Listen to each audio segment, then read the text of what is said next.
When you think towing, do you think Mercedes-Benz? A lot of people in the United States may not. However, of course, over in Europe, they are popular, as are many other brands of vehicles for towing caravans, campers, cars, you name it. Now, I am here with a very special Mercedes-Benz, this guy right here, and it came with a trailer hitch, so we are going to tow with it. This is Out Motorsports, the channel for cars as you are. My name is Jake, and this is the 2024 Mercedes-AMG GLE 63S. Now, this is going to be a little different video because I'm standing here in my trailer lot with a GoPro about to leave for Pitt Race. I'm going racing this weekend with NASA, and I want to talk all about what this GLE 63S is and how everything it's got will probably make it a decent tow vehicle, and then we're going to talk about how it actually tows while I'm on the Pennsylvania Turnpike with that trailer right there, because that is my trailer here in my storage lot. So let's go ahead and talk all about this 2024 GLE 63, and then we'll get into the towing bits. So you might not think that a performance SUV is the one that you want when you're towing, because these things are meant more for outright speed than they are for utility. But I happen to think that these are actually going to be pretty decent, because you've got plenty of power up here, you've got wide wheels and tires, you've got gigantic brakes. So what more do you need? Oh, you also want a big stiff suspension, which, hey, the AMG cars happen to have. So engine-wise, let's talk a little bit about what's going on here. I'll pop the hood and show you for yourself. If I can find the, there we go. So AMG has a couple different variations of what an AMG means. This one is the full-on AMG model, which is to say it has that hand-built engine. So this is going to be a twin-turbo 4-liter V8, and this is a hand-built engine. This one in particular is built by a man named Patrick. So if it performs well, we'll thank Patrick, and if it doesn't perform well, we'll tell him that he could have done a little better job. No, I'm sure it'll be just fine. In this case, it makes 603 horsepower and 621 pound-feet of torque. I'm sure that will be more than adequate for towing a trailer through the mountains. Now, that is paired to a variety of transmissions in Mercedes-AMG land, depending on what car you get. A lot of them come with a dual clutch transmission. However, I don't think a dual clutch is really the best suited for towing. I think you might have some issues there for longevity and for heat. So in this case, Mercedes-Benz gives you a 9-speed TCT, which is basically a 9-speed torque converter automatic with some AMG programming on it. So that is going to be your engine, that is going to be your transmission, and it is paired to standard all-wheel drive with variable torque split. It can send up to 100% of the power to the front or rear axles based on the need. So looking down at these wheels, these are a 22-inch wheel with a 285 section width tire on the front. That is a big, big tire. And then if we move to the back here, I have a feeling these are even bigger. These are a 325. That is a huge tire. You can see it's got kind of a good stance going on, which is nice. And those are going to be more than enough rubber to help distribute the load of a trailer on the back of this car. If we move up front here just to see the bigger brakes, you do have some carbon ceramic brakes by Brembo up here. So again, gigantic brakes that will be very helpful if we need to stop. Now, of course, we need to have trailer brakes as well. The GLE does not come with a built-in trailer brake controller. You can add one. The wiring is there under the dash, as with most SUVs, but I'm going to use something called a Tekonsha Prodigy RF. That is a wireless trailer brake controller that's going to go just between the tow vehicle and the trailer. I will link that in the description below if you want to purchase one for yourself. Very handy if you don't want to do any modifications to the vehicle's wiring, but you need a brake controller, so we will be all set in that regard. Now, talking about suspension for a second, with this GLE 63, these all have 4-corner air springs and adaptive dampers. So point being, this can load level, it can raise and lower, and it can use the air springs to basically change the ride quality as well. So it can be a little stiffer, a little softer, that sort of thing. And that is paired to a 48-volt active anti-roll bar system. So those are active bars that can basically help deal with body roll. So all of that sounds pretty good for the sake of making this SUV tow. And you might notice that my trailer is kind of long. It looks a little big from here. It is a 20-foot trailer. The box itself is 20 feet. I guess we can walk over here.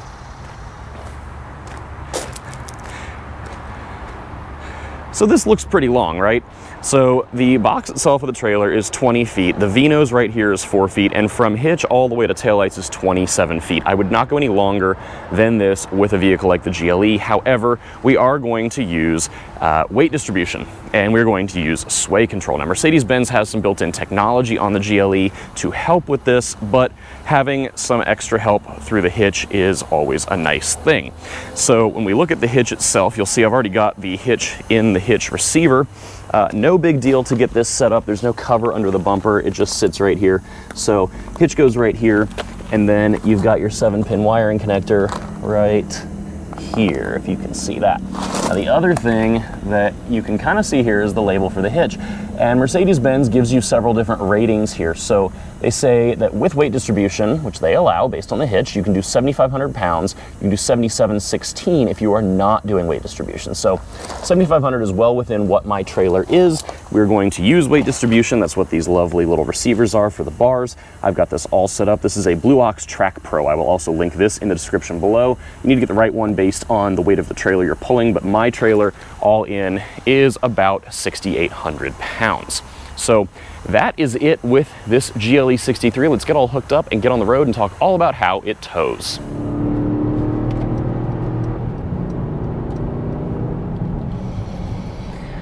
All right, let's talk about towing with the 2024 Mercedes-AMG GLE 63S. That's a lot of letters, so we're just gonna call it the GLE, but we have made it about halfway to Pitt Race. It is a difficult tow, and we're getting into the harder part of it. So, so far I've really just had to deal with kind of some back roads and some regular highways. Now I'm getting on the Pennsylvania Turnpike, headed toward Pittsburgh, for those of you who live out this way, hello.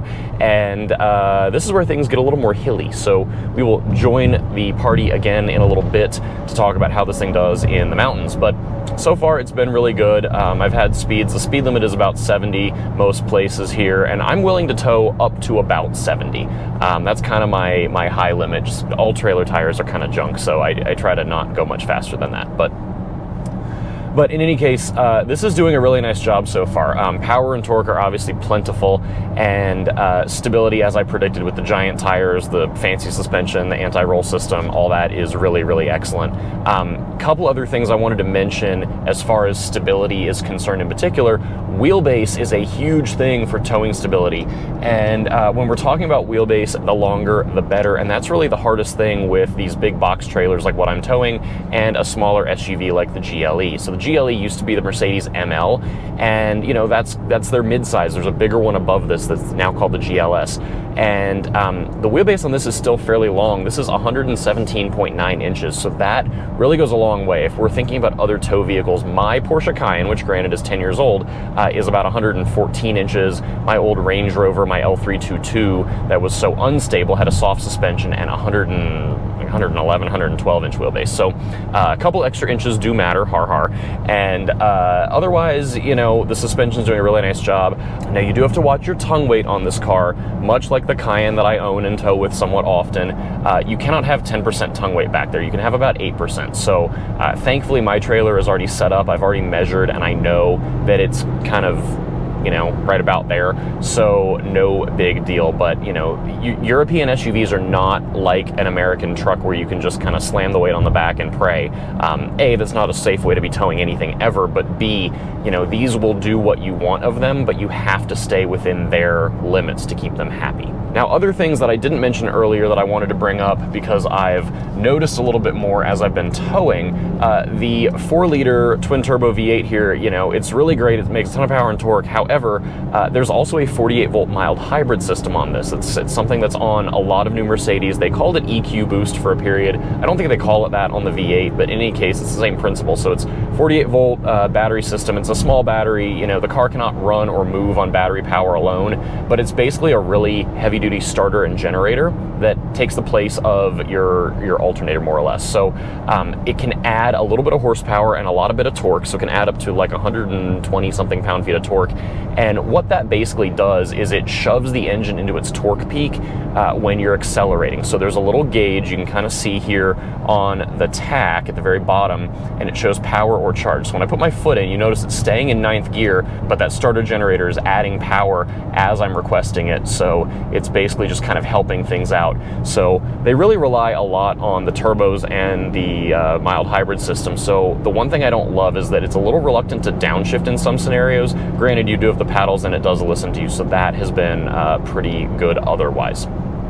Now braking has been excellent. Now braking has been excellent. This one has giant carbon ceramic brakes, so no big concerns there. Those brakes are, you know, bigger than my entire apartment, and they do a fine job slowing the rig down combined with the trailer brakes. So that's kind of the current sit rep. We are on the Pennsylvania Turnpike, and I will check back in as we get into more of the hilly stuff, because that is where it's going to put this whole rig to its limits.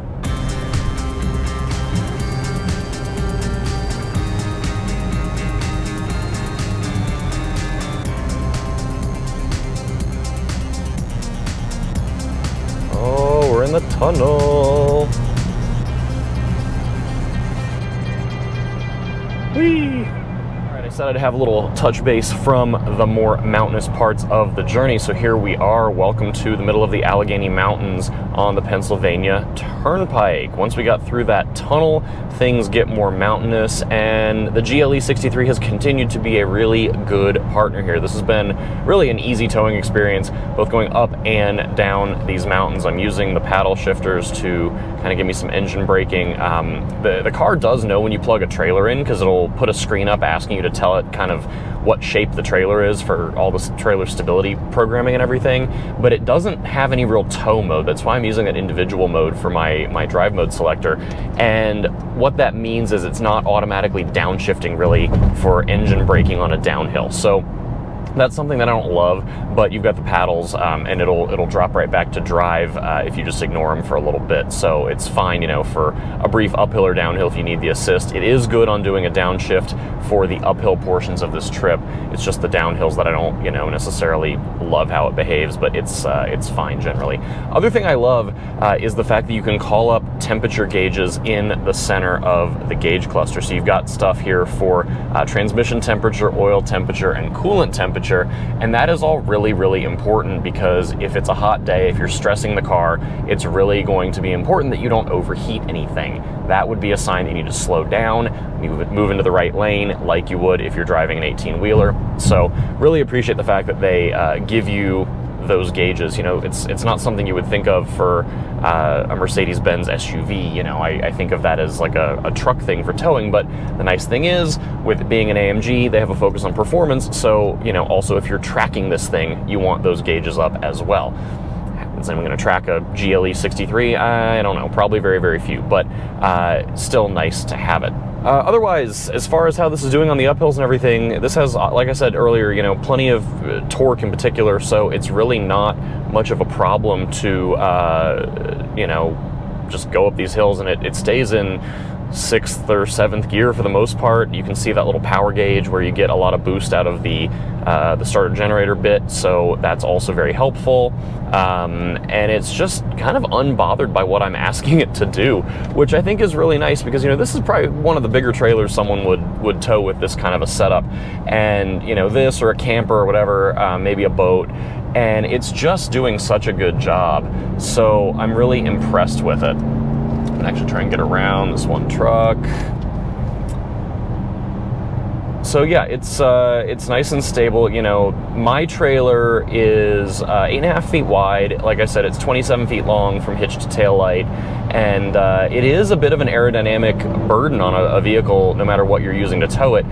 If you have a camper, that's going to be more of a burden, because those usually sit higher off the ground. They usually sit with the axles completely underneath them, whereas the axles for me are just a touch more integrated. So, you know, if you've got something a little higher, you may have a little bit more of a challenge, let's say, or you might experience a little more aerodynamic drag and feel it a little bit more. This is generally fine even when I'm passing big trucks, like I mentioned earlier. I was just behind a big truck, and that I got a little bit of side-to-side movement just from the, you know, kind of the turbulence coming directly off of it from me being behind it. But in general, this has been a really, really great tow vehicle. It's completely unbothered by what I'm asking it to do, you know, in the mountains here. So very, very impressed with what Mercedes-Benz and AMG have cooked up here.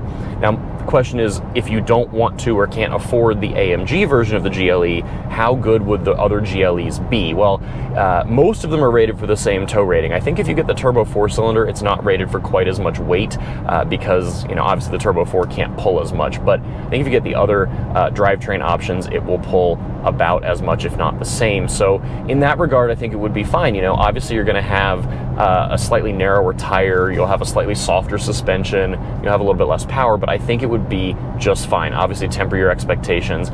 If any of them offer any sort of adjustable suspension, whether that's, you know, through the air suspension or adaptive shocks, I would recommend getting that, because it does make a big difference when you can turn them all the way up and make them as stiff as you want. That goes a long way in helping with body control. So really impressed with the GLE. This is obviously the biggest, baddest one. I wish I could just unhook the trailer and take this out on the track, but I don't think our friends over at AMG would love it if I did that. So it's going to stay hooked up to the trailer this whole weekend. But I am off to go racing. Thank you so much for following along. As always, be sure to like, share, comment, subscribe right here on YouTube. Go follow us on Facebook, Instagram, and Twitter at Out Motorsports. And we've got some events of our own, both on the street and on the racetrack. If you'd like to come join us for any of that, outmotorsports.com is where to find that. And we've got a whole member community over there on Discord who would love to get to know you and be your new best friends. So thank you for coming along. Until next time, please stay safe, be well. See you again soon.